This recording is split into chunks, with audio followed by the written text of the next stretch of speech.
We're going out to trial some on-demand gear for a project that we have, looking for an opportunity for the fishermen to have on-demand gear that will work for them in case of a whale closure, or if the government decides to mandate that everyone has to have like on-demand gear type in order to protect the whales and other marine life.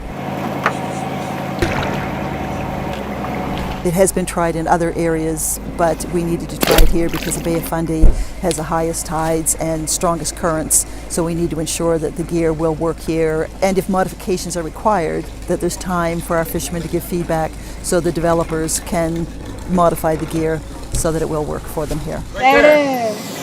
I think it's very important for harvesters to get their hands on this gear and see it working on their vessel that they will be fishing on.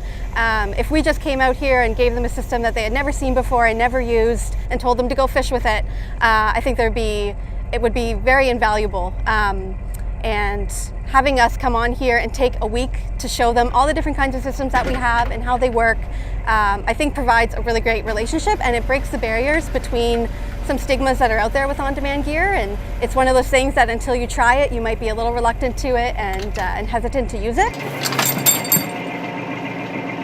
In the normal fishing practices, the gear has an end line on each end. Say it's a 10-trap trawl, then there would be an end line on each end that goes to the surface attached to a buoy so they can find the gear.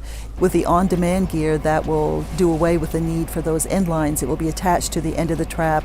The ropes will be coiled up within the box that the gear is in, and it will only activate when the fisherman goes to it and activates it, and then the buoy or the bag will pop up with the end lines that they can pull aboard quickly to get their traps on board again. Once this gear is tested, if it works well, we'll lessen the incidence of lost gear, as well as very much lessen the incidence of whale entanglement or any other marine life being harmed, and definitely lessening the chance of additional ghost gear being placed in the ocean. This on-demand gear is a way to help fishermen keep fishing in a closure when there's a North Atlantic right whale sighted and that fishing area is closed down.